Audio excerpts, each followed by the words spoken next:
미국이 만들어 온 시스템을 한국이 훔쳐가고 있다. 트럼프가 경로했습니다. 백악관은 그저 침묵했죠. 동맹이라는 단어는 어디에도 없었습니다. 불과 일주일 전까지만 해도 미국은 확신했어요. 사우디의 77억 달러짜리 프로젝트는 자기들 것이라고요. 12조 원. 이 금액의 기술을 감당할 나라는 미국만이 유일하다고 믿었죠. 그런데 사우디가 미국 대신 손을 잡은 나라가 있습니다. 바로 대한민국입니다. 도대체 한국이 뭘 한 걸까요? 무엇이 세계 1위 미국을 떨게 만든 걸까요? 이야기 시작하기 전에 좋아요와 구독 버튼 가볍게 한번 눌러주시면 저 감동 이야기 서은비에게 정말 따뜻한 격려가 됩니다. 지금 어디에서 이 영상을 시청하고 계신지 아래 댓글에 나눠주세요. 한국이 77억 달러짜리 프로젝트를 따냈다고요?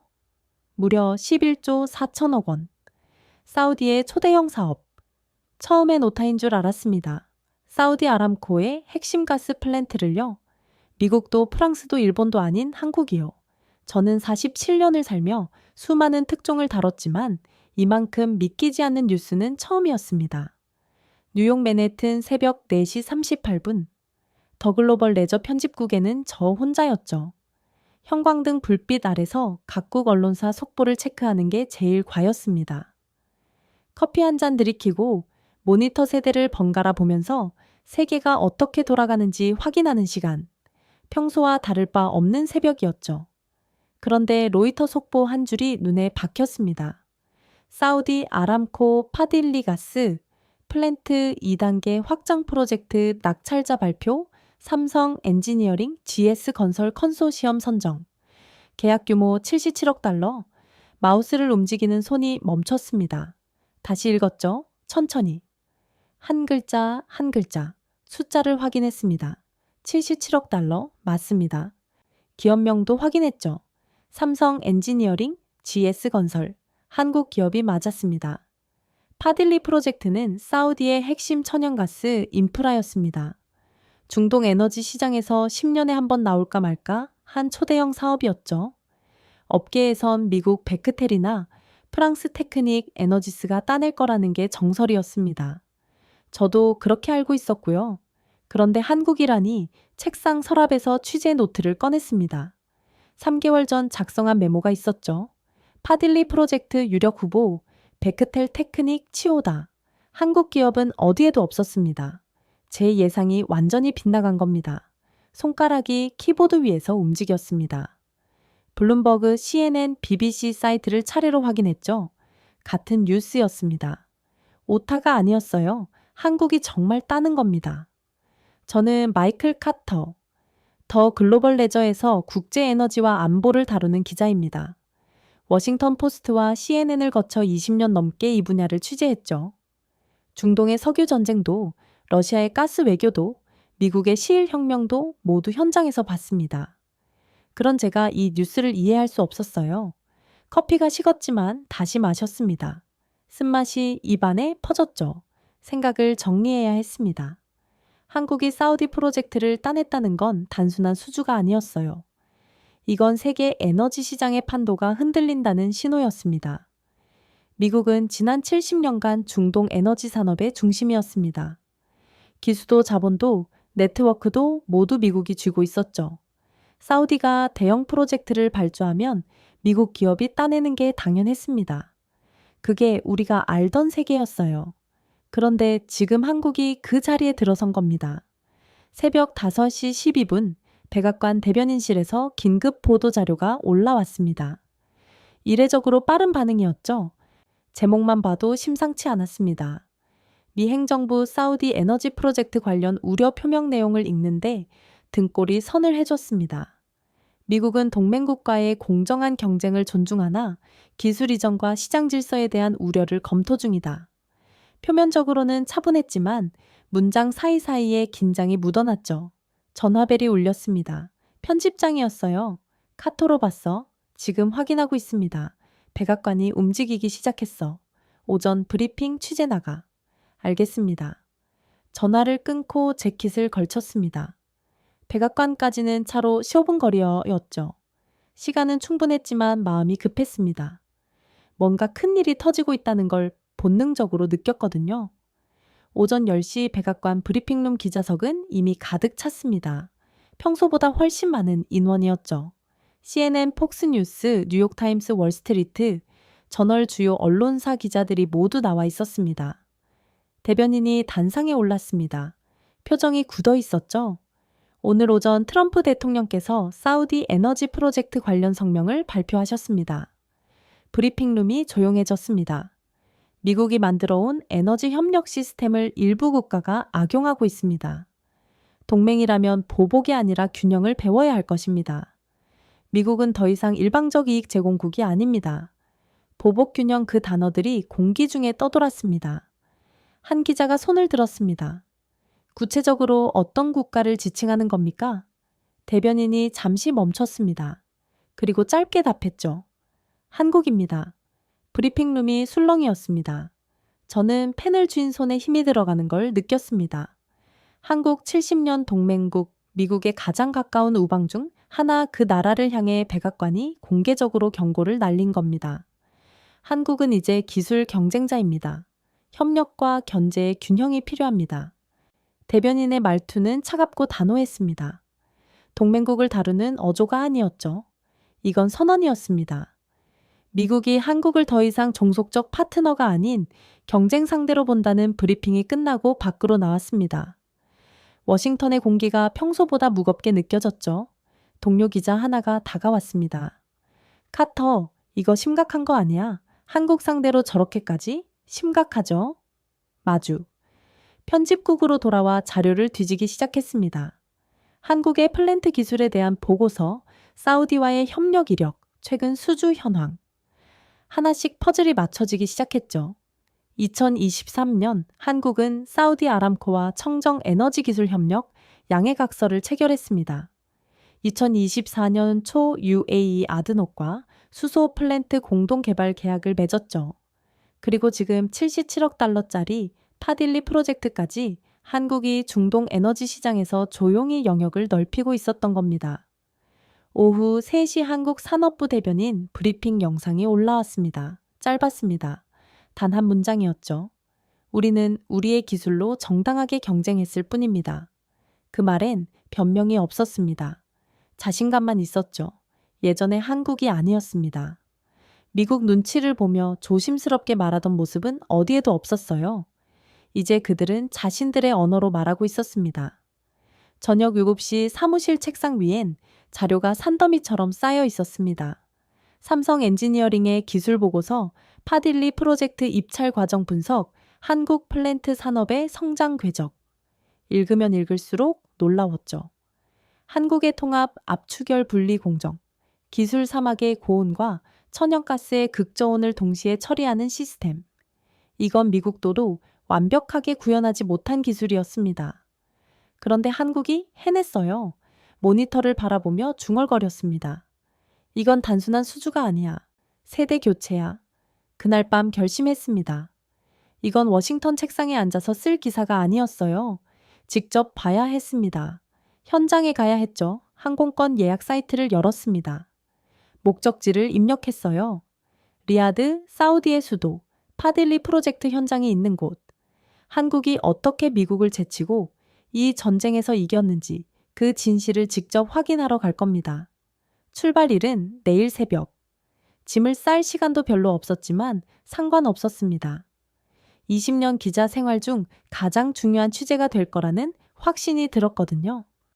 창밖으로 워싱턴의 야경이 보였습니다. 백악관의 불빛이 유난히 밝았죠. 저 안에서 지금 무슨 회의가 벌어지고 있을까? 한국을 어떻게 대응할지 논의하고 있겠죠. 하지만 저는 알고 있었습니다. 이미 늦었다는 걸. 한국은 더 이상 미국의 뒤를 따라가는 나라가 아니었어요. 이제 그들이 앞서 가고 있었습니다.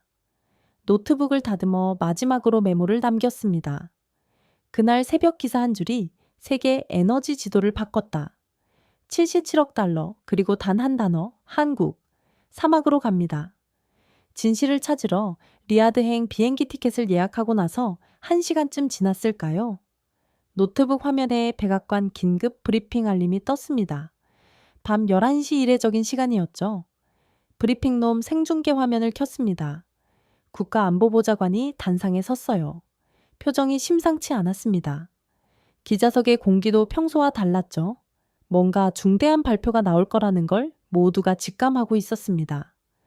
사우디의 파딜리 프로젝트 수주는 미국의 에너지 안보 체계에 심대한 영향을 미칠 것입니다. 차분하지만 단호한 목소리였습니다. 그리고 잠시 뒤 트럼프 대통령이 직접 마이크를 잡았죠. 화면 속 대통령의 얼굴은 굳어 있었습니다. 평소의 여유로운 모습은 어디에도 없었어요.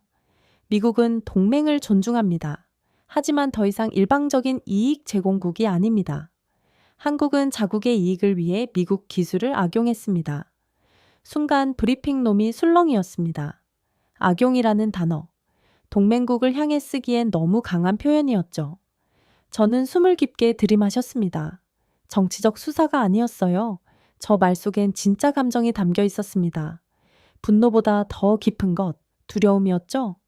미국이 한국을 두려워하고 있었습니다.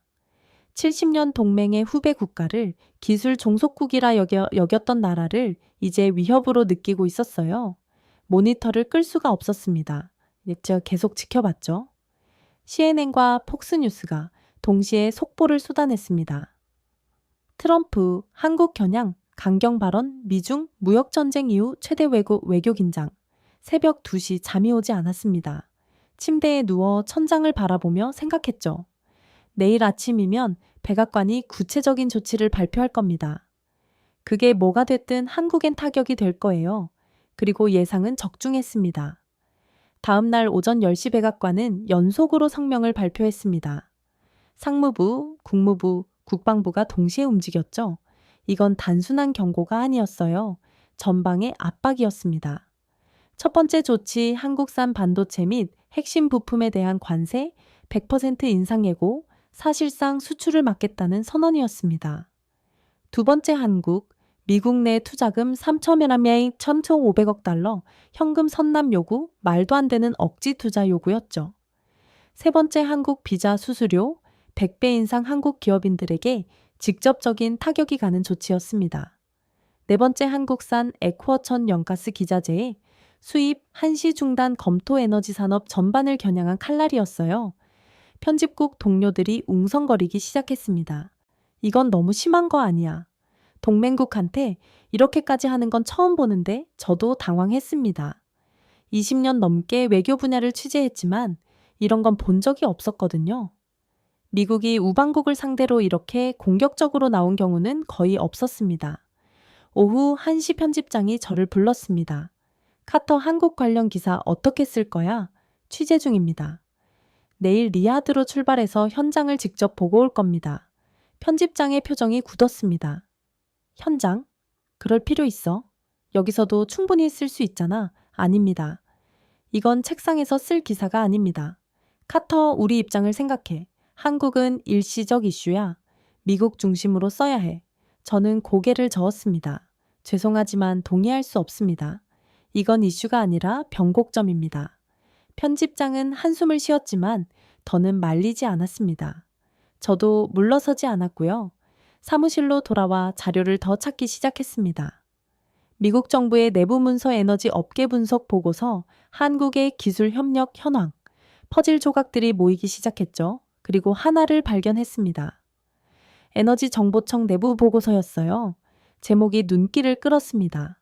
한국의 중동 플랜트 시장 진출이 미국 에너지 패권에 미치는 영향 분석 보고서를 열었습니다. 첫 페이지부터 충격적이었죠. 한국이 사우디의 핵심 에너지 파트너로 자리 잡을 경우 미국의 중동 에너지 영향력은 10년 내 급격히 약화될 것으로 예상됨. 이는 단순한 시장 점유율 문제가 아닌 전략적 동맹 구조의 재편을 의미함. 손이 떨렸습니다. 이건 단순한 분석 보고서가 아니었어요. 위기 진단서였습니다. 미국 정부가 한국을 진짜 위협으로 보고 있다는 증거였죠. 다음 페이지를 넘겼습니다. 데이터가 나왔어요. 한국 플랜트 기업의 납기 준수율, 군대이 99%, 프로젝트 지혈률, 연변동 2%, 모드라, 시공 효율, 미국 대비 1.3배 숫자만 봐도 압도적이었습니다. 그리고 더 놀라운 게 있었어요. 한국은 이미 미국과 여러 분야에서 기술 협력 양해각서를 체결한 상태였습니다. 2025년 원전 기술 수출 협력, 2023년 청정 에너지 기술 협력 우습셈건 한때 기술 종속국이라 불렸던 나라가 이제 미국의 동등한 파트너로 기록되고 있었던 겁니다. 의자의 등을 기댔습니다. 혼란스러웠죠. 한국은 미국의 적이 아니었습니다. 오히려 협력국이었어요. 그런데 왜 백악관은 이렇게 강경하게 나오는 걸까요? 답은 명확했습니다. 협력이 위협이 된 겁니다. 한국이 더 이상 미국 뒤에 숨지 않고 독자적으로 움직이기 시작했으니까요. 저녁 8시 추가 자료를 입수했습니다. 워싱턴의 한 에너지 컨설턴트와 통화했죠. 카터, 솔직히 말할게요. 우린 너무 오래 자원 우위에 안주했어요. 다른 나라들이 기술 혁신하는 동안 우린 가만히 있었죠. 구체적으로 어떤 부분에서요? 재생 에너지, 수소, 모드라 플랜트 전부 한국에 앞서갑니다. 우린 아직도 전통 방식으로 하고 있고요. 미국도 기술력은 있지 않습니까? 있죠. 그런데 현장에서 증명 못해요. 한국은 달라요. 저들은 기술을 만들고 현장에서 검증하고 그걸 다시 업그레이드 합니다. 그게 차이예요. 전화를 끊고 한참을 멍하니 앉아 있었습니다. 미국의 기술이 뒤처진 게 아니었어요. 태도가 문제였습니다. 혁신 대신 안주를 택했고 도전 대신 현상 유지를 선택했죠. 그 사이 한국은 조용히 앞으로 나아가고 있었던 겁니다. 밤 9시 한국산업부의 공식 입장이 발표됐습니다. 짧았어요. 몇 문장 뿐이었죠. 대한민국은 정당한 기술 경쟁을 통해 사우디 프로젝트를 수주했습니다. 우리는 국제 규범을 준수했으며 어떠한 불공정 행위도 하지 않았습니다. 앞으로도 기술 혁신으로 세계 시장에서 당당히 경쟁하겠습니다. 변명이 없었습니다. 방어적이지도 않았어요. 오히려 자신 있게 선언하고 있었습니다. 이게 지금의 한국이었죠. 저는 노트북을 열고 기사 초안을 작성하기 시작했습니다. 제목을 고민했어요. 백악관의 분노 한국에 대한 경고 여러 가지가 떠올랐지만 다 적절하지 않았습니다. 그리고 하나가 떠올랐죠. 새로운 경쟁자 한국. 손가락이 키보드 위에서 움직였습니다. 미국은 70년간 한국을 동맹이라 불렀다. 그러나 이제 그 이름은 바뀌고 있다. 경쟁자 위협 도전자 워싱턴의 회랑에서 한국을 부르는 새로운 이름들이다. 문장을 쓰면서도 믿기지 않았습니다. 제가 이런 기사를 쓰게 될 줄은 몰랐거든요. 평생 미국의 우월함을 당연하게 여겼던 제가 지금 그 구도가 흔들리고 있다고 쓰고 있었습니다. 자정이 넘어서야 초안을 마쳤습니다. 내일 아침이면 리야드로 떠납니다. 현장에서 진짜 답을 찾아야 했어요. 창밖을 보니 백악관 쪽 불빛이 여전히 밝았습니다. 저 안에서 지금도 회의가 열리고 있겠죠. 한국을 어떻게 막을지, 어떻게 견제할지. 하지만 저는 알고 있었습니다. 이미 늦었다는 걸. 한국은 더 이상 미국이 통제할 수 있는 나라가 아니었어요. 독자적으로 움직이고, 독자적으로 결정하고, 독자적으로 성장하고 있었습니다. 노트에 마지막 문장을 적었습니다. 백악관의 공기는 차갑다. 동맹이 아니라 경쟁자를 대하는 온도다. 그리고 그 차가움 속엔 우리가 인정하고 싶지 않은 진실이 숨어 있다. 세상이 바뀌고 있다는 것. 미국이 잃어버린 것을 한국이 어떻게 찾았는지 직접 찾아보기로 했습니다. 워싱턴으로 돌아온 지 4월째 되던 밤이었습니다. 리야드행 항공편을 이틀 앞두고 마지막 자료 정리를 하고 있었죠. 밤 11시 47분 이메일 알림음이 울렸습니다. 발신자는 익명이었어요. 제목은 단 3단어였습니다. 한국 보고서 평소 같으면 무시했을 겁니다. 익명 이메일은 대부분 쓸모없는 정보거나 가짜니까요. 하지만 그날은 달랐습니다. 뭔가 직감이 왔어요. 첨부 파일을 열었습니다. 암호가 걸려 있었죠. 그런데 이메일 본문에 힌트가 있었습니다. 파딜리의 계약 금액 숫자만 77억이었죠. 파일이 열렸습니다. 국무부 로고가 선명했어요. 공식 문서 양식이었습니다. 제목을 보는 순간 심장이 빨리 뛰기 시작했죠. 한국이 사우디의 핵심 에너지 파트너가 될 경우 미국의 에너지 패권은 10년 내에 붕괴할 것이다. 손이 떨렸습니다. 숨을 죽였어요. 이건 언론 브리핑용 자료가 아니었습니다. 내부 검토 문서였죠. 미국 정부가 진짜로 두려워하는 시나리오, 공식 위기 진단서였습니다. 커피를 한 모금 마셨습니다. 식어버린 커피였지만 신경 쓸 겨를을 없었어요. 페이지를 넘기기 시작했습니다. 첫 페이지부터 데이터가 쏟아졌습니다. 한국 플랜트 산업의 성장 곡선, 중동시장 점유율 변화, 기술 경쟁력 비교 분석, 그래프와 수치들이 빼곡했죠. 그리고 충격적인 숫자들이 나왔습니다. 한국의 플랜트 납기 준수율 99%, 프로젝트 지혈률 0.2%, 모듈화 시공 효율은 미국 대비 1.83배. 눈을 비볐습니다. 다시 확인했죠. 숫자가 틀린 게 아니었어요. 한국이 모든 지표에서 미국을 압도하고 있었습니다. 의자에 깊숙이 앉았습니다. 혼란스러웠어요. 한국은 제가 알던 나라가 아니었습니다. 미국 기술을 배워서 쓰는 나라, 조립과 생산을 담당하는 나라, 그게 제가 알던 한국이었죠. 하지만 이 문서는 완전히 다른 이야기를 하고 있었습니다. 다음 섹션으로 넘어갔습니다. 한국의 국제기술협력 네트워크 현황이라는 제목이 보였어요.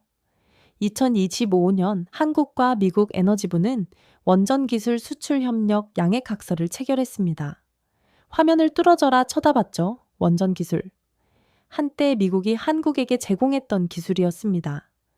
그런데 이제 함께 수출한다고요? 한때 기술 종속국이라 불리던 나라가 이제는 미국의 동등한 파트너로 기록되어 있었습니다. 손가락이 마우스 휠을 돌렸습니다. 더 많은 내용이 나왔어요. 2023년 청정 에너지 기술 협력 23건, 수소, 탄소 포집 및 저장, 소형 모듈 원자로, 배터리, 재생 에너지. 리스트가 길었습니다.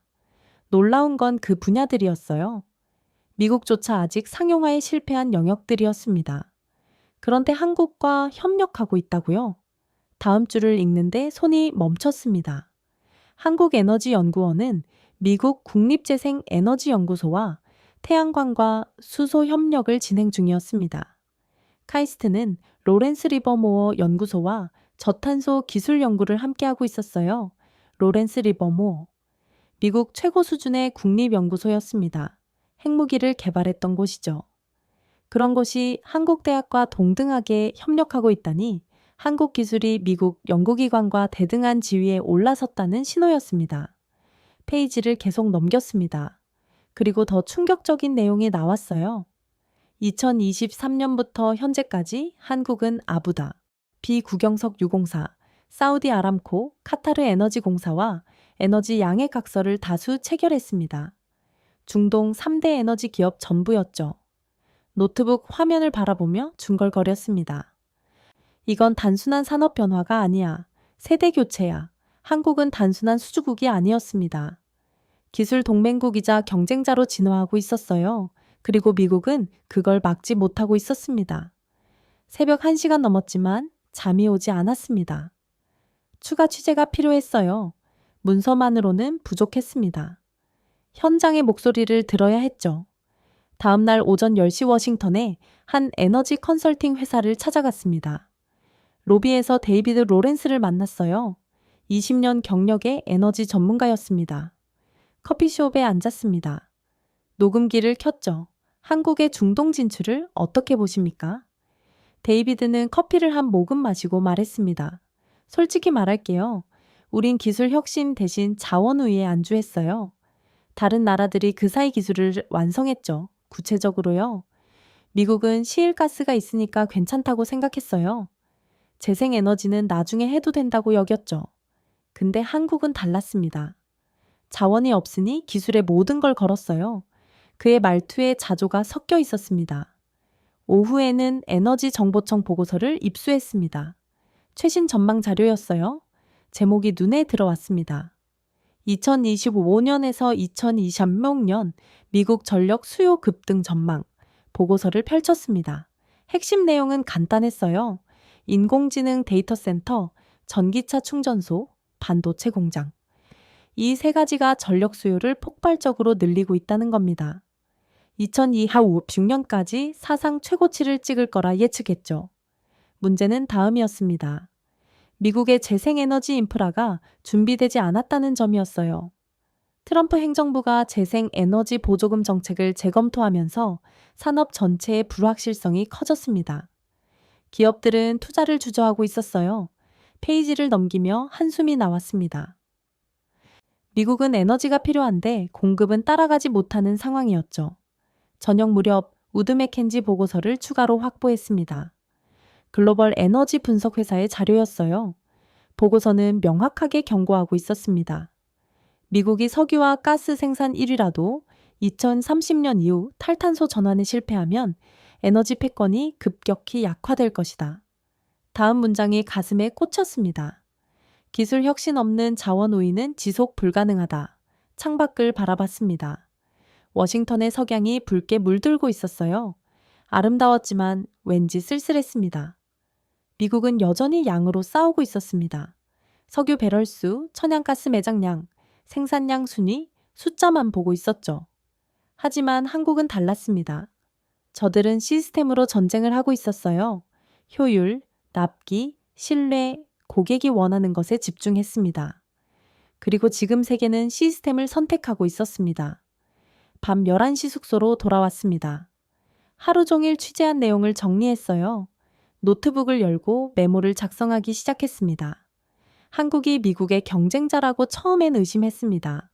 방어적이었죠. 미국이 최고라는 믿음이 흔들리는 게 두려웠어요. 한국의 협력 네트워크를 확인하며 중반쯤엔 불안해졌습니다. 혼란스러웠어요.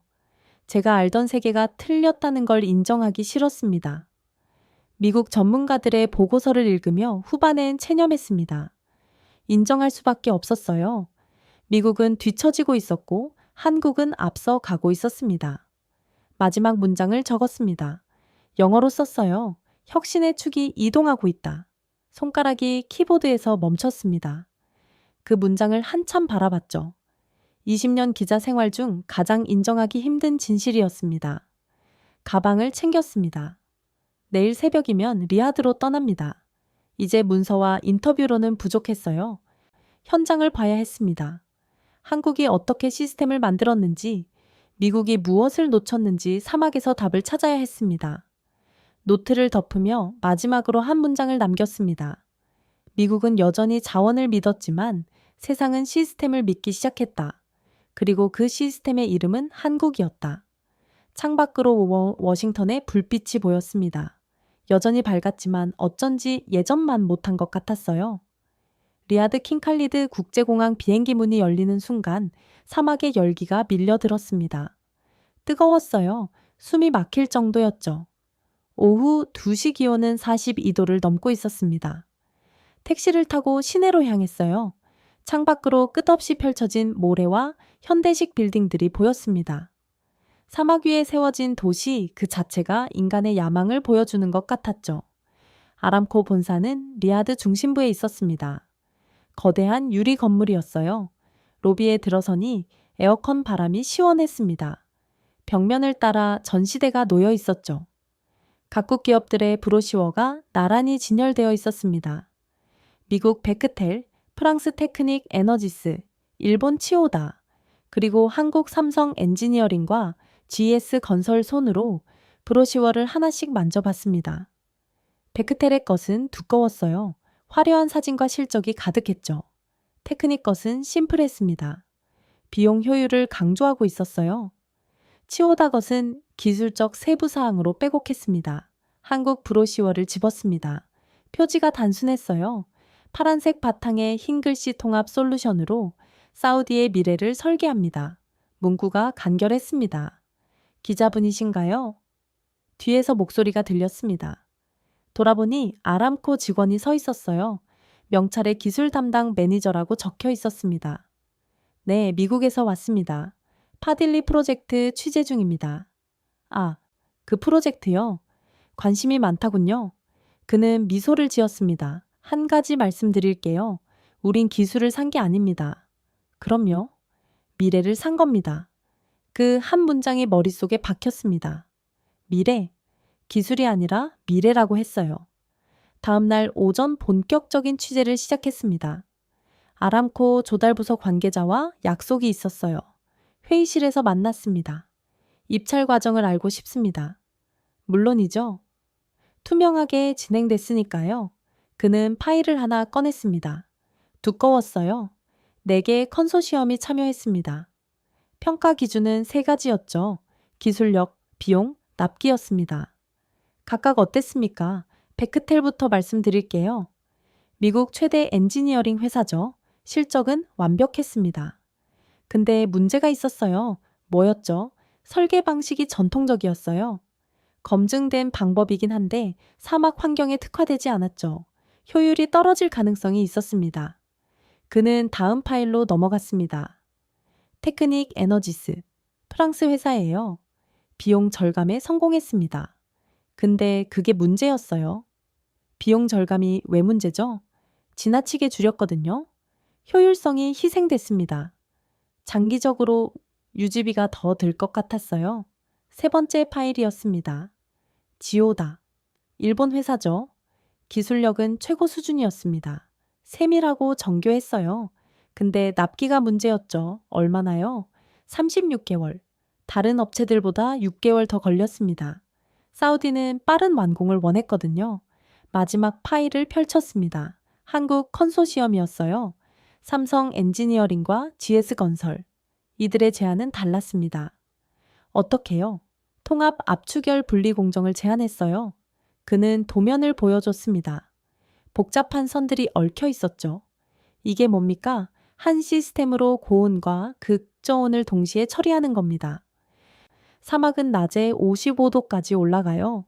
근데 에쿼천 영하스는 영하 160도로 보관해야 합니다. 양극단이네요. 그렇죠. 보통은 2개의 별도 시스템을 쓰는데 한국은 하나로 통합했어요. 세계에서 유일합니다. 손가락으로 도면을 따라갔습니다. 신기했어요. 어떻게 이런 생각을 했을까? 결과는 어땠습니까? 시뮬레이션을 돌렸습니다. 에너지 절감률 27%, 납기 단축 8개월 유지 비용, 절감 18%가 나왔어요. 숫자를 메모했습니다. 압도적이었죠. 그래서 한국을 택한 겁니까? 그것만은 아닙니다. 그는 잠시 멈췄습니다. 한국 엔지니어들이 달랐어요. 다른 업체들은 자기들 기술을 설명했죠. 근데 한국은 우리의 문제를 물었습니다. 문제요? 사막 환경, 인력, 운영, 장기 유지 보수. 우리가 고민하는 걸 먼저 파악했어요. 그리고 그에 맞는 해결책을 제시했죠. 그의 목소리에 감탄이 묻어났습니다.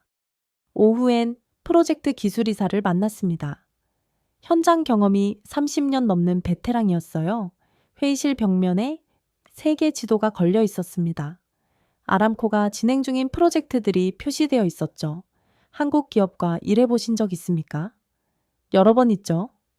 2010년대부터 협력했습니다. 어땠습니까? 처음엔 의심했어요. 한국이 뭘 할 수 있겠어. 근데 틀렸더군요. 그는 커피를 한 모금 마셨습니다. 한국 엔지니어는 가장 먼저 오고 가장 늦게 떠났습니다. 현장에서 문제가 생기면 밤새워 해결했어요. 그게 우리의 선택 이유였습니다. 기술보다 태도였다는 말씀인가요? 기술은 기본이죠. 근데 태도가 신뢰를 만듭니다. 사우디는 신뢰를 샀어요. 창밖을 바라봤습니다. 리야드의 스카이라인이 보였죠. 고층 빌딩들이 솟아 있었습니다. 미국과 한국의 차이는 뭡니까? 그는 한참을 생각하더니 말했습니다. 미국은 자기들이 최고라고 주장했어요. 실적을 나열했죠. 근데 한국은 달랐습니다. 우리 문제를 해결하겠다고 약속했어요. 차이는 거기 있습니다. 숙소로 돌아오는 길 택시 안에서 생각에 잠겼습니다. 입찰 과정을 복원하면서 깨달은 게 있었어요. 베크텔은 과거를 팔았습니다.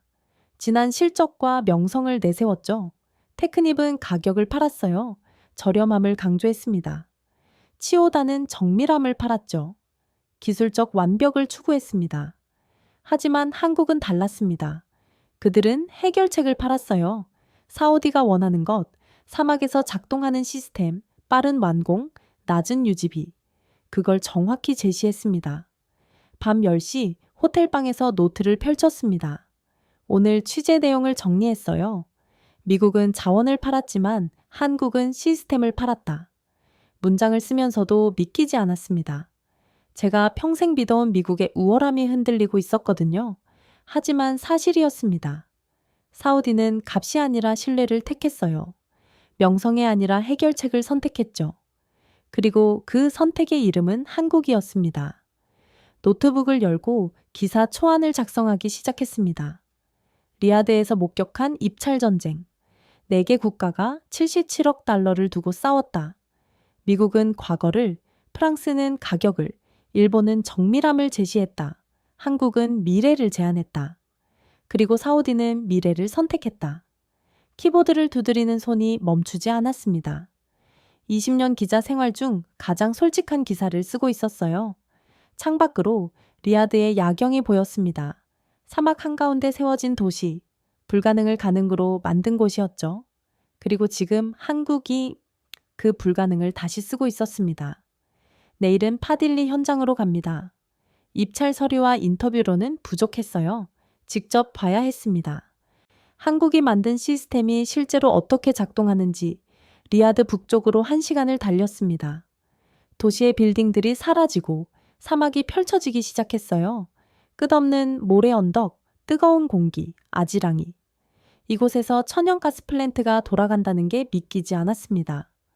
오전 9시 파딜리 가스플랜트 확장 현장 입구에 도착했습니다. 거대한 철문이 열렸어요. 경비원이 제 취재증을 확인하고 고개를 끄덕였죠. 안으로 들어서는 순간 눈이 휘동그레졌습니다. 사막 한가운데 거대한 구조물들이 솟아 있었어요. 은색 파이프들이 그물처럼 얽혀 있었고 압축기와 저장 탱크들이 질서정연하게 배치되어 있었습니다. 놀라운 건 현장의 분위기였어요. 흰 안전모를 쓴 사람들이 분주하게 움직였는데 소리를 지르거나 허둥대는 모습이 없었습니다. 조용하고 침착했죠. 한국 삼성 엔지니어링 현장 본부 건물로 향했습니다. 컨테이너를 개조한 사무실이었어요. 에어컨이 돌아가고 있었지만 바깥 열기 때문에 실내도 따뜻했습니다. 김도연 소장이 문을 열고 나왔습니다. 40대 중반쯤 보이는 남자였어요. 안경을 쓰고 있었고 작업복 차림이었습니다. 미국에서 오셨다고요? 네, 취재 허락해 주셔서 감사합니다. 괜찮습니다. 우리는 숨길 게 없으니까요. 그는 미소를 지었습니다. 자신감이 묻어났죠. 현장으로 나왔습니다. 사막의 열기가 다시 밀려들었어요. 햇빛이 강렬했습니다. 선글라스를 썼지만 눈이 부셨죠. 저게 메인 시스템입니다. 김 소장이 손가락으로 가리켰습니다. 10층 건물 높이만한 구조물이 보였어요. 거대한 원통형 압축기와 열교 환기가 연결되어 있었습니다. 듀얼플로우 통합 제어 시스템이라고 합니다. 고온과 급저온을 동시에 처리하죠. 어떻게 가능합니까? 사막은 낮에 55도까지 올라갑니다. 근데 액과천 영하스는 영하 160도로 보관해야 해요. 온도 차이가 215도죠. 숫자를 들으니 실감이 났습니다. 보통은 2개 시스템을 따로 운영합니다. 근데 우리는 통합했어요. 하나의 제어 시스템으로 양쪽을 동시에 관리하는 겁니다. 위험하지 않습니까? 그래서 설계가 중요하죠. 3년 동안 준비했습니다. 걸으면서 시설을 둘러봤습니다. 파이프마다 센서가 붙어 있었어요. 온도, 압력, 유량을 실시간으로 측정하는 장치들이었습니다. 제어실로 들어갔습니다. 시원했어요. 벽면 가득 모니터가 걸려 있었습니다. 각 화면마다 다른 데이터가 흘러갔죠. 숫자와 그래프, 경보 등 한국 엔지니어 3명이 모니터를 주시하고 있었습니다. 키보드를 두드리고 무정의로 대화하고 노트에 뭔가 적었어요. 모든 동작이 정확했습니다. 지금 시운전 중입니다. 오늘이 72시간 연속 가동 테스트 마지막 날이에요. 문제 없습니까? 지금까지는 순조롭습니다. 김 소장이 모니터 하나를 가리켰습니다. 저게 압축기 온도예요. 실시간으로 조절되고 있죠. 인공지능이 날씨 데이터를 받아서 자동으로 제어합니다. 화면 속 그래프가 부드럽게 움직였습니다. 파란 선과 빨간 선이 교차하지 않도록 유지되고 있었어요. 갑자기 경보음이 울렸습니다. 삐빅삐빅삐. 제어실 분위기가 바뀌었습니다. 엔지니어들이 자리에서 일어났어요. 모니터에 빨간불이 켜졌습니다. 구역 3 압력 이상. 밸브 응답 지연. 한 엔지니어가 보고했습니다. 목소리는 침착했지만 긴장이 느껴졌어요. 아람코 감독관 2명이 달려왔습니다. 표정이 굳어 있었죠. 뭡니까? 제어 밸브 하나가 응답하지 않습니다. 확인 중입니다. 김 소장이 차분하게 답했습니다. 저는 뒤에서 지켜봤습니다. 심장이 빨리 뛰었어요. 이게 사고로 이어지면 어떡하지? 77억 달러짜리 프로젝트가 위기를 맞는 건가? 하지만 현장은 달랐습니다. 아무도 소리치지 않았어요. 허둥대지도 않았습니다. 백업라인 활성화 압력 후의 시작. 2번 밸브로 전환 준비. 명령이 짧고 명확했습니다. 엔지니어들이 일사불란하게 움직였어요. 누가 지시하지 않아도 각자 할 일을 알고 있었습니다. 모니터를 응시했습니다. 빨간 선이 서서히 내려가기 시작했어요. 경보음이 약해졌습니다. 3분이 지났습니다. 압력 정상 범위 진입. 5분이 지났습니다. 밸브 교체 완료. 시스템 재가동. 7분이 지났습니다. 경보음이 꺼졌습니다. 모니터의 빨간불이 초록색으로 바뀌었어요. 복구 완료. 정상 운영 중입니다. 김 소장이 선언했습니다. 아람코 감독관이 중얼거렸습니다. 7분. 믿을 수가 없네. 뭐가요? 제가 물었습니다. 작년에 미국 팀이 비슷한 문제를 겪었어요. 복구하는데 3시간 걸렸습니다. 20마천배의 차이였습니다. 7분 대 3시간. 제어실을 나왔습니다. 다리에 힘이 풀렸어요.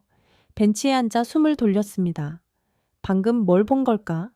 위기였지만 위기처럼 보이지 않았어요. 모두가 침착했고 절차가 명확했고 결과는 완벽했습니다. 김 소장이 옆에 앉았습니다. 놀라셨죠? 솔직히 그렇습니다. 우린 이런 상황을 수백 번 시뮬레이션 했어요. 모든 팀원이 훈련받았죠. 그래서 실전에서도 당황하지 않는 겁니다. 미국 방식과 다릅니까? 미국은 매뉴얼에 의존합니다. 문제가 생기면 책을 찾아보죠. 우린 달라요. 몸이 기억하게 만듭니다. 그의 말에서 자부심이 느껴졌습니다. 오후에는 현장을 더 둘러봤습니다. 100원 용접구역 전기 제어 패널, 저장 탱크, 곳곳에서 한국 기술자들이 일하고 있었어요. 한 용접공이 땀을 뚝뚝 흘리며 작업했습니다. 사막의 열기 속에서도 손은 흔들리지 않았어요. 정밀했습니다. 얼마나 오래 일하십니까? 새벽 5시부터 오후 2시까지요. 더우면 일 못하니까 이른 시간에 하는 겁니다. 힘들지 않습니까? 힘들죠. 근데 이게 우리 일이니까요. 그는 다시 용접기를 들었습니다. 불꽃이 튀었어요. 저녁 무렵 아람코 기술이사를 다시 만났습니다. 현장 사무실에서였어요. 오늘 사고를 봤습니다. 아, 그거요? 사고라고 하긴 그렇죠. 정상 범위 내 이벤트였어요. 7분 만에 해결했던데요. 놀랍죠? 한국 팀은 항상 그래요. 그는 커피를 권했습니다. 마셨어요? 뜨거웠지만 정신이 들었습니다. 한국은 효율보다 신뢰를 설계했어요. 무슨 뜻입니까? 다른 나라들은 시스템을 효율적으로 만들려고 해요. 근데 한국은 신뢰할 수 있게 만들죠. 문제가 생겨도 빨리 고칠 수 있게 설계하는 겁니다. 그의 말이 가슴에 와 닿았습니다. 기술의 진짜 가치는 고장 안 나는 게 아니에요. 고장 나도 빨리 복구하는 거죠. 한국이 그걸 증명했습니다. 숙소로 돌아오는 차 안에서 창밖을 바라봤습니다. 사막의 석양이 붉게 물들고 있었어요. 아름다웠습니다. 오늘 하루가 믿기지 않았어요. 취재하러 왔지만 압도당했습니다. 검증하러 왔지만 감탄했죠. 한국 팀의 언어는 영어가 아니었습니다. 정확성이었어요. 그들의 무기는 기술이 아니었습니다. 태도였죠. 호텔방에 도착해 노트를 펼쳤습니다. 오늘 본 것을 정리했어요. 7분, 그건 단순한 수치가 아니다. 신뢰의 속도다. 사막의 열기보다 뜨거운 건 그들의 집중력이었다. 기술엔 국적이 없지만 태도엔 국적이 있다. 펜을 놓고 천장을 바라봤습니다. 한참을 생각했어요. 저는 그들을 취재하러 왔습니다. 객관적으로 평가하려 했죠. 하지만 지금은 달라졌어요. 존경하고 있었습니다. 파딜리 현장에서의 셋째 날 아침이었습니다. 어제 목격한 7분의 복구 과정이 여전히 머릿속에 맴돌았어요. 하지만 오늘은 분위기가 달랐습니다. 새벽 5시 호텔 로비에서 김 소장의 전화를 받았습니다. 카터 기자님, 급한 상황입니다. 현장으로 바로 와주시겠습니까? 무슨 일입니까? 전화로는 설명이 길어요. 직접 보시는 게 나을 것 같습니다. 목소리가 평소와 달랐습니다. 무거웠어요. 현장에 도착하니 분위기가 심상치 않았습니다. 한국 본사 직원들이 급히 도착한 듯 가방을 들고 있었고 컨테이너 사무실 불빛이 환하게 켜져 있었어요. 김 소장이 저를 회의실로 안내했습니다. 노트북 화면에 뉴스 기사가 띄워져 있었죠. 어젯밤 워싱턴에서 발표됐습니다. 화면을 봤습니다. 미국 상무부 공식 성명이었어요. 한국 플랜트 기업이 사용하는 미국산 산업 제어 부품은 이중 용도 수출 승인 대상으로 분류한다. 손이 차갑게 식었습니다. 이중 용도 군사 전용 가능성이 있다는 뜻이었죠. 사실상 수출을 막겠다는 선언이었습니다. 어떤 부품입니까? 핵심 밸브 모듈과 제어 칩이요. 지금 본사에서 출발하던 컨테이너 수포 20개가 통과한 보류 상태입니다. 20개요? 네. 리야드 항만에 도착했는데 미국 해운사와 보험사가 리스크 검토를 이유로 서류 승인을 거부했어요. 의자에 주저앉았습니다. 이건 단순한 제재가 아니었어요. 프로젝트 전체를 멈추려는 칼날이었습니다. 공사는 어떻게 됩니까? 지금 당장은 비축 부품으로 버티고 있어요. 근데 일주일 안에 저 컨테이너가 안 오면 현장이 멈춥니다. 오전 9시 아람코 측 관계자들이 긴급 회의를 소집했습니다. 회의실의 긴장이 팽배했어요. 아람코 프로젝트 총관이 먼저 입을 열었습니다. 상황을 알고 계시죠? 네, 파악했습니다. 김 소장이 답했습니다. 이건 우리 책임이 아닙니다. 정치적 문제예요. 아람코 감독관이 냉소적으로 말했습니다. 책임이 누구든 결과는 같습니다. 공사가 중단되면 계약 위반이죠. 공기가 얼어붙었습니다. 계약 위반. 그 말은 위약금과 프로젝트 취소를 의미했어요. 김 소장이 침착하게 말했습니다. 48시간 주십시오. 해결책을 찾겠습니다. 48시간으로 뭘 하시겠습니까? 워싱턴이 마음을 바꿀 것 같습니까? 워싱턴을 설득하지 않을 겁니다. 그럼요.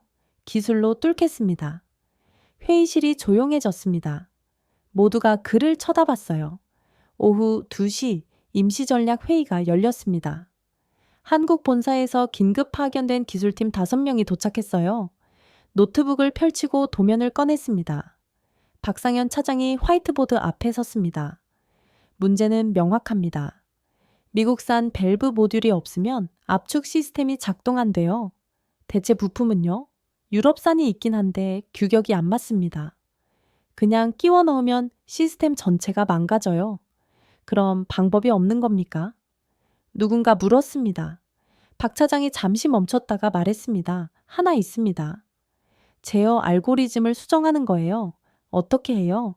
원래는 미국산 밸브 전용으로 고정된 인공지능 루틴이에요. 이걸 현지 부품에 호환되도록 수동 제어 방식으로 바꾸는 겁니다. 가능합니까? 이론적으로는 가능해요. 근데 코드를 전부 다시 짜야 합니다. 시간은요? 모르겠습니다. 해본 적이 없어서요. 밤 9시 컨테이너 사무실에 불이 켜졌습니다. 5명의 엔지니어가 노트북 앞에 앉아 있었어요. 커피와 에너지 드링크가 책상 위에 쌓였습니다. 저는 구석 의자에 앉아 지켜봤습니다. 취재라기보다 목격이었죠. 화면은 코드가 빼곡했습니다. 숫자와 기호, 알 수 없는 명령어들. 손가락이 키보드를 두드렸어요. 멈추지 않았습니다. 섹션 7 수정 완료. 온도 보정, 알고리즘 재설정, 압력 센서 연동 체크. 대화가 짧고 기술적이었습니다. 저는 하나도 이해할 수 없었어요. 그저 그들의 집중력만 느낄 수 있었습니다. 자정이 넘었습니다. 아무도 자리를 뜨지 않았어요. 새벽 2시 한 엔지니어가 컵라면을 끓였습니다. 나눠 먹었죠? 대화는 없었습니다. 먹고 다시 코딩했어요. 새벽 4시 박 차장이 고개를 들었습니다. 1차 테스트 준비됐어요. 모두가 자리에서 일어났습니다. 제어실로 향했죠. 모니터를 켰습니다. 시뮬레이션 프로그램이 실행됐어요. 화면 속에서 가상의 밸브가 움직였습니다. 압력 주입 시작. 그래프가 올라갔습니다. 파란 선이 상승했죠. 응답 정상. 온도 제어 확인. 유량 안정. 5분이 지났습니다. 그래프가 흔들렸어요. 빨간 경고가 떴습니다. 실패. 과부하 발생. 한숨 소리가 들렸습니다. 다시 합니다. 박 차장이 말했습니다. 목소리에 피로가 묻어났지만 포기는 없었어요. 새벽 6시 2차 테스트. 실패. 오전 9시 3차 테스트. 실패. 정오 4차 테스트. 실패. 저는 숨이 막혔습니다. 이게 정말 가능한 일일까? 48시간이라는 시간이 너무 짧은 건 아닐까? 하지만 그들은 멈추지 않았습니다. 오후 3시 박 차장이 화이트보드에 뭔가를 그렸습니다. 문제를 찾았어요.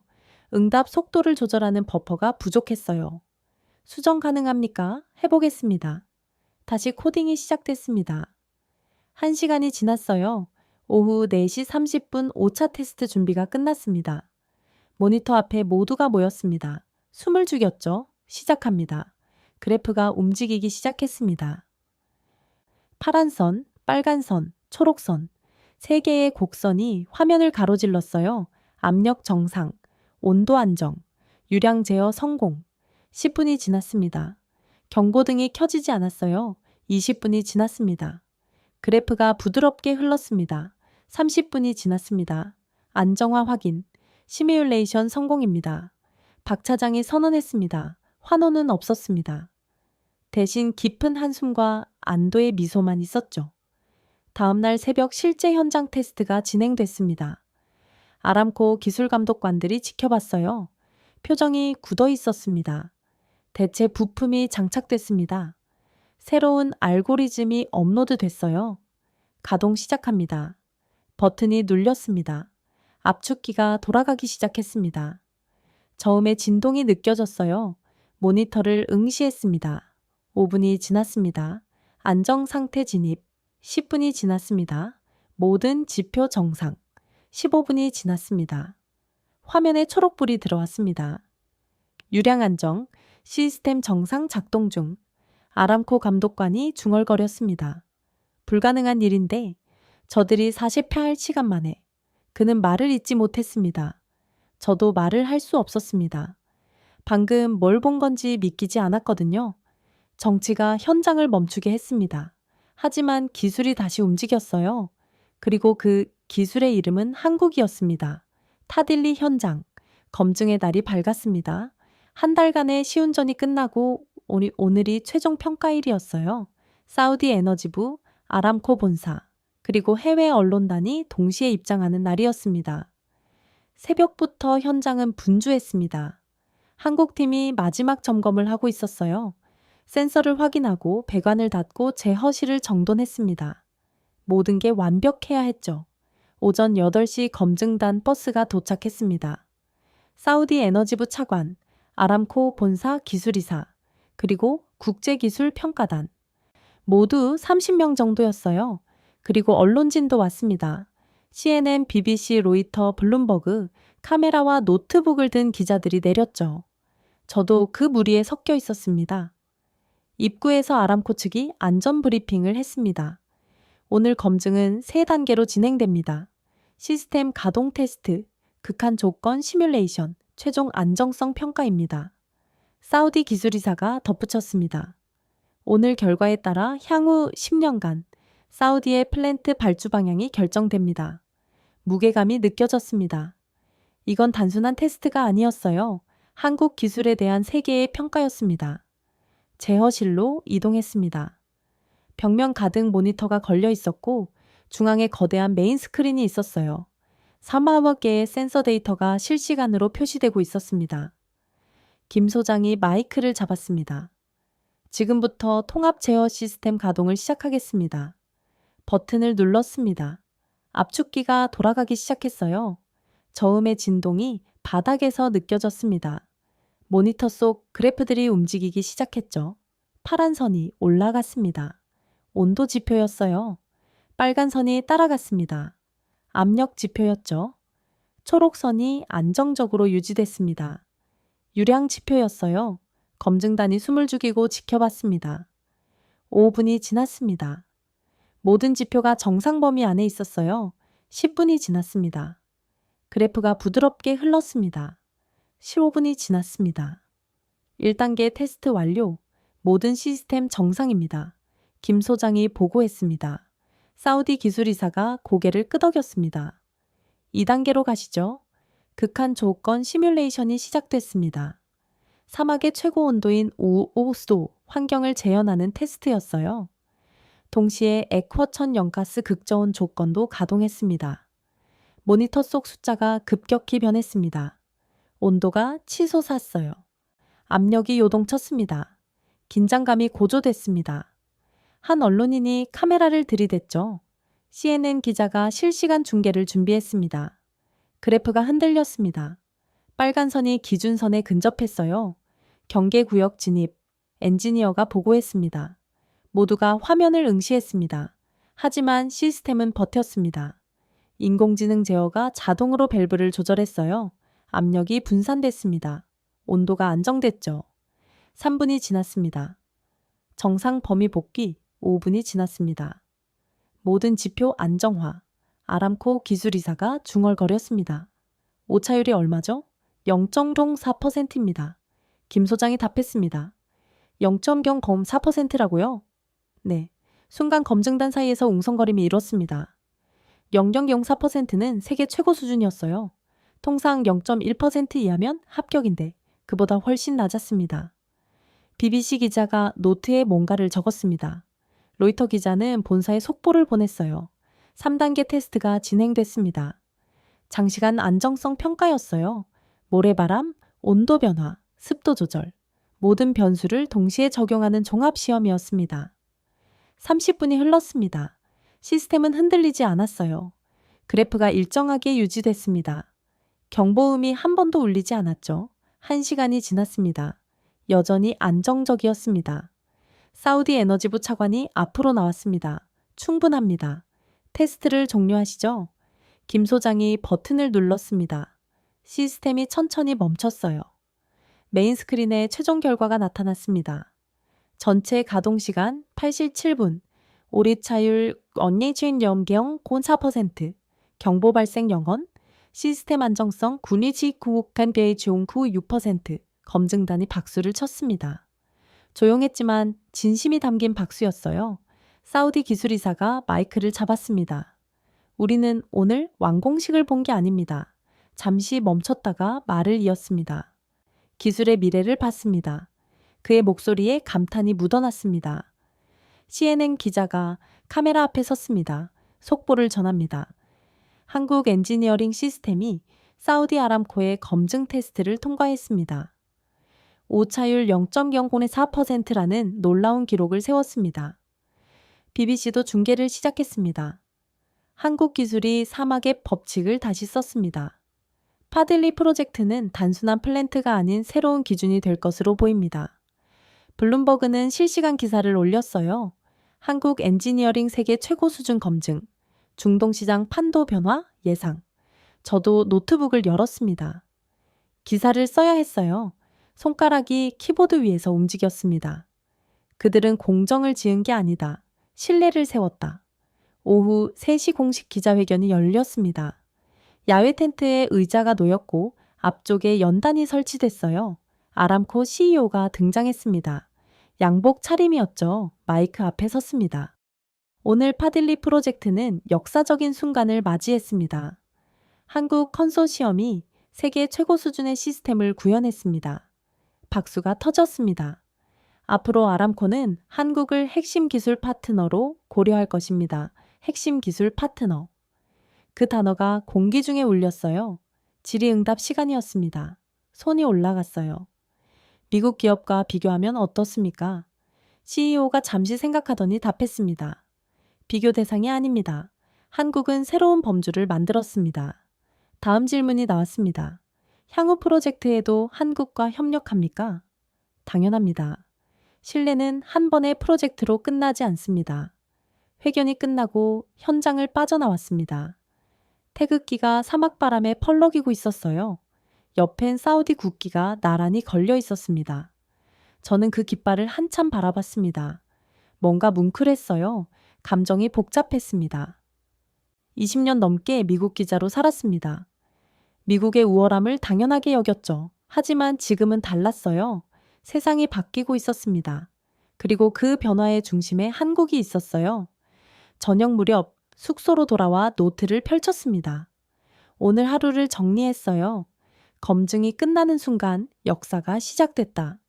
오차율 0.04%. 그건 숫자가 아니라 선언이었다. 한국은 시험을 통과한 게 아니라 기준을 세웠다. 펜을 놓고 창밖을 바라봤습니다. 리야드의 야경이 반짝였어요. 아름다웠습니다. 내일이면 워싱턴으로 돌아갑니다. 하지만 제가 돌아가는 곳은 예전의 워싱턴이 아닐 겁니다. 세계는 이미 바뀌었으니까요. 워싱턴 달라스 공항에 도착했습니다. 리야드를 떠난 지 15시간 만이었어요. 시차 적응이 안 됐지만 정신은 또렷했습니다. 해야 할 일이 산더미였거든요. 공항 밖으로 나오니 워싱턴의 공기가 차갑게 느껴졌습니다. 10월의 가을이었죠. 사막의 열기가 아직 몸에 남아 있었는데 이곳은 완전히 다른 세계였어요. 택시를 타고 편집국으로 향했습니다. 창밖으로 익숙한 풍경이 지나갔죠. 포토맥강, 링컨 기념관, 국회의사당, 권력의 도시. 하지만 왠지 예전과 다르게 보였습니다. 라디오에서 뉴스가 흘러나왔어요. 사우디 아람코가 한국 기술을 차세대 표준으로 고려 중이라는 소식입니다. 미국 에너지 업계는 긴장하고 있습니다. 택시기사가 중얼거렸습니다. 한국이 대단하던데요. 우리도 정신 차려야 할 것 같아요. 일반 시민도 느끼고 있었습니다. 변화를. 오후 3시 더 글로벌레저 편집국에 도착했습니다. 책상 위엔 취재 자료가 쌓여 있었어요. 노트북을 열고 파일을 정리하기 시작했습니다. 사우디 검증 보고서, 아람코 공식 성명, 한국 기술 데이터, 그리고 제가 직접 촬영한 사진과 영상들. 두꺼운 폴더를 하나 꺼냈습니다. 표지에 적혀 있었죠. 한국 아람코 검증 보고서 최종본. 첫 페이지를 펼쳤습니다. 사우디 에너지부 공식 문서였어요. 파딜리 가스플랜트 확장 프로젝트 최종 검증 결과 시스템 안정성 9일에야 종봉 96%, 오차율 0.004%, 세계 최고 수준으로 평가됨. 다음 페이지로 넘겼습니다. 한국 엔지니어링 기술은 사우디 플랜트 산업의 새로운 표준으로 제시될 수 있음. 향후 넘 프로젝트, 자프라 가스전 개발 등 주요 사업에서 한국 기업과의 협력 확대 예정. 넘 자프라, 사우디의 미래를 짊어질 초대형 프로젝트들이었습니다. 그리고 한국이 그 중심에 서게 된 겁니다. 보고서를 읽으면서 20년 전이 떠올랐습니다. 제가 처음 기자가 됐을 때였어요. 그때는 미국이 모든 걸 주도했습니다. 기수도 표준도, 시장도 당연한 질서였죠. 하지만 지금은 달랐습니다. 질서가 흔들리고 있었어요. 저녁 6시 긴급 뉴스 알림이 떴습니다. 국무부 청사에서 비공개 회의가 열렸다는 소식이었어요. 제목이 심상치 않았습니다. 한국의 플랜트 시스템 글로벌 표준화 가능성 논의 기사 내용을 읽었습니다. 미국 에너지위원회는 긴급 회의를 소집했다. 한국의 중동 진출이 미국 에너지 안보에 미치는 영향을 평가하기 위해서다. 회의록 첫 줄이 인용되어 있었어요. 우리가 더 이상 기술을 수출하는 국가가 아닐 수도 있다. 그 문장을 읽는 순간 가슴이 답답했습니다. 인정이었어요. 미국 정부가 공식적으로 한국의 우위를 인정한 겁니다. 핸드폰이 울렸습니다. 국무부 에너지 안보국 소속 지인이었어요. 카터 사우디 잘 다녀왔어? 방금 돌아왔습니다. 회의 분위기 알아? 난리야. 한국을 어떻게 대응할지 결론이 안 나. 견제하려는 쪽이 우세합니까? 아니, 오히려 협력적으로 기울고 있어. 막을 수 없다는 걸 다들 아니까. 전화를 끊고 한참을 멍하니 앉아 있었습니다. 워싱턴이 변하고 있었어요. 천천히 하지만 확실하게. 다음 날 오전 CNN 본사에서 연락이 왔습니다. 카터 사우디, 취재 잘 봤어. 우리 방송 나와서 분석 좀 해줄래? 주제가 뭡니까? 한국 기술이 중동 시장을 어떻게 바꾸고 있는지. 오후 2시 CNN 스튜디오에 도착했습니다. 분장실에서 메이크업을 받았어요. 거울 속 제 얼굴이 피곤해 보였지만 눈빛만은 또렷했습니다. 스튜디오에 들어갔습니다. 조명이 밝았어요. 앵커가 자리에 앉아 있었습니다. 준비되셨어요? 네. 3, 2, 1, 큐. 카메라 불빛이 켜졌습니다. 카터 기자 직접 파딜리 현장을 다녀오셨죠? 네, 일주일 동안 취재했습니다. 어땠습니까? 충격적이었습니다. 어떤 면에서요? 한국이 만든 시스템을 보고 깨달았어요. 이건 단순한 기술 경쟁이 아니라는 걸요? 그럼요. 철학의 차이입니다. 미국은 여전히 규모와 실적을 강조해요. 근데 한국은 문제 해결에 집중합니다. 고객이 원하는 게 뭔지 정확히 파악하죠. 앵커가 질문을 이었습니다. 구체적으로 어떤 차이가 있었습니까? 한국 엔지니어들은 밤샘 작업을 두려워하지 않았어요. 문제가 생기면 48시간 만에 해결했습니다. 미국이라면 몇 주 걸렸을 일이죠. 그게 실력 차이입니까? 실력도 있지만 태도의 차이가 더 큽니다. 한국은 해내야 한다고 생각해요. 미국은 할 수 있다고 생각하죠. 미묘하지만 결정적인 차이입니다. 미국은 어떻게 대응해야 할까요? 경쟁이 아니라 협력을 생각해야 합니다. 한국을 적으로 보는 순간 우리가 더 뒤처져요. 방송이 끝나고 스튜디오를 나왔습니다. 핸드폰에 문자가 쌓여 있었어요. 동료 기자들, 에너지 전문가들, 정책 연구원들 모두 제 발언에 대해 물었습니다. 한 메시지가 눈에 들어왔습니다. 워싱턴 포스트 선배 기자였어요. 카터, 방송 봤어. 용기 있는 발언이었어. 근데 조심해. 백악관이 좋아하지 않을 거야. 웃음이 나왔습니다. 조심하라고요? 이미 늦었어요. 진실을 받는걸요. 그날 밤 블룸버그가 심층 분석 기사를 냈습니다. 한국 엔지니어링이 플랜트 시장의 새 기준을 세웠다. 사우디 검증 결과는 단순한 합격이 아닌 패러다임의 전환을 의미한다. 로이터도 후속 보도를 했습니다. 한국 기술이 미국의 중동 영향력을 약화시킬 것으로 전망된다. 아람코는 향후 프로젝트에서 한국을 핵심 파트너로 고려 중이다. 언론의 반응이 폭발적이었습니다. 한국 기술이 더 이상 뉴스의 부록이 아니었어요. 메인 헤드라인이 된 겁니다. 사흘 후 편집장이 저를 불렀습니다. 카터, 한국 관련 기사 반응이 엄청나더군. 네, 예상 바뀌었습니다. 시리즈로 확대하는 게 어때? 한국 기술의 부상? 이런 식으로 생각해 보겠습니다. 사무실로 돌아와 의자에 앉았습니다. 창밖을 바라봤어요. 워싱턴의 스카이라인이 보였습니다. 변화가 느껴졌습니다. 거리에서, 회의실에서, 뉴스에서 한국이라는 단어가 예전과 다르게 발음되고 있었어요. 경쟁자, 혁신가, 기준을 세우는 나라. 일주일 후 국무부가 공식 발표를 했습니다. 미국은 한국과의 에너지 기술 협력을 강화할 것이다. 양국은 공동 연구 개발을 통해 글로벌 시장을 함께 개척한다. 협력, 견제가 아니라 협력이었습니다. 워싱턴이 마침내 현실을 받아들인 겁니다. 한국을 막을 수 없다면 함께 가야 한다는 걸요. 밤 10시 사무실에 혼자 남았습니다. 책상 위에는 제가 작성한 최종 기사 초안이 놓여 있었어요. 제목은 이렇게 정했습니다. 새로운 경쟁자가 아니다. 새로운 기준이다. 첫 문단을 읽었습니다. 나는 사우디의 사막에서 한국을 봤다. 그들이 만든 건 공정이 아니었다. 신뢰였다. 세계는 더 이상 미국만 쳐다보지 않는다. 이제 동쪽을 본다. 그리고 그곳엔 한국이 서 있다. 마지막 문장을 추가했습니다. 서구가 만든 룰을 동양이 다시 쓰고 있다. 태권은 사라지지 않는다. 다만 방향을 바꿀 뿐이다. 키보드에서 손을 떼고 뒤로 기댔습니다. 20년 기자 생활을 돌아봤어요. 수많은 기사를 썼습니다. 하지만 이만큼 진실한 글은 없었어요. 미국의 우월함을 믿었던 제가 이제 변화를 기록하는 증인이 됐습니다. 불편한 진실을 쓰고 있었죠. 하지만 이게 제 일이었습니다. 기자니까요. 노트북을 닫았습니다. 기사는 내일 아침 일면에 실릴 예정이었어요. 창밖으로 워싱턴의 야경이 보였습니다. 백악관의 불빛이 여전히 환했죠. 저 안에서 지금도 초호라 회의가 열리고 있을 겁니다. 한국을 어떻게 대할지, 변화에 어떻게 대응할지. 하지만 이미 늦었습니다. 세상은 움직였어요.